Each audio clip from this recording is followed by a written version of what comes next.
నియోజకవర్గ ప్రజలకి రైతాంగానికి విజ్ఞప్తి. గత 3 రోజులుగా కురుస్తున్న భారీ వర్షాల వల్ల మరి జనజీవనం అంతా కూడా అతలాకుతలం అవుతా ఉంది. రైతాంగం కూడా ఇబ్బందులు పాలయ్యే పరిస్థితి కనిపిస్తా ఉంది. ఈ భారీ వర్షాల వల్ల పొలాలన్నీ కూడా మునిగిపోవడం జరిగింది. ఆకుమళ్లు దెబ్బతినే పరిస్థితి కనపడతా ఉంది.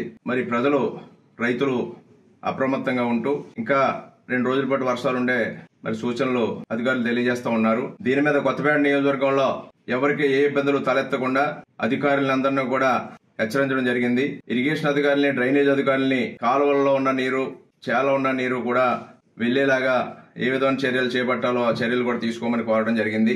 రెవెన్యూ అధికారులను కూడా ఎక్కడికక్కడ వీఆర్ఓ అనేది అప్రమత్తం చేయడం అంటాం. అదేవిధంగా మెడికల్ అండ్ హెల్త్ డిపార్ట్మెంట్ వారిని కూడా ఎక్కడికక్కడ అప్రమత్తంగా ఉండమని చెప్పడం జరిగింది. శానిటేషన్ విషయంలోనూ, మంచినీరు విషయంలోనూ కూడా అందరూ శ్రద్ధ తీసుకోవాలి. ఈ వర్షాలు ఆగిన తర్వాత పరిస్థితులన్నీ కూడా అంచనా వేసి ఎక్కడ ఏ ఇబ్బందులు ఉన్నాయో వాటిని గమనించి దాని మీద చర్యలు తీసుకోవడం జరుగుతుంది.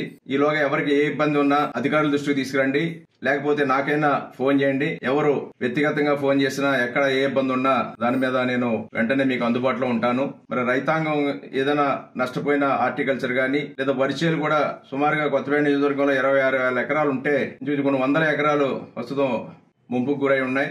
వీటి మీద కూడా వర్షాలు ముగిసిన తర్వాత దాని మీద ఒక అంచనాకు వచ్చేలాగా అధికారులు కూడా చర్యలు తీసుకోవాలని కోరుతూ అందరూ కూడా జాగ్రత్తగా ఉండమని, అందరికీ అందుబాటులో ఉంటానని, ఎవరికి ఇబ్బంది వచ్చినా నాకు ఫోన్ చేయమని కూడా కోరుతా ఉన్నాను.